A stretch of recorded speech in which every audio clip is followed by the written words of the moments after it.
Hello everyone! It's been a while since I breastfeed. Like, it's been more than a month since I stopped breastfeeding with my 4-year-old son. And as you notice, I am wearing something I always wear on doing yoga. But this time I did a dance video. I just want to update about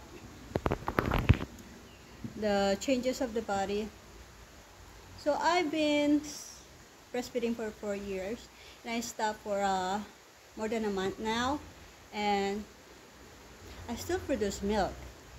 I don't know when will this stop, but there's still milk coming out, and the breasts, they are getting even.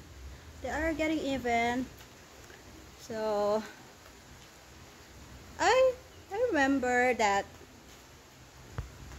I never had a even breast ever since. I guess there's maybe all that we don't notice it, but they are never even we don't breastfeed or something.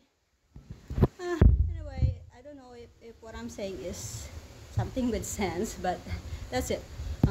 I still produce milk, but the baby is now completely stopped. Thank you guys for supporting me.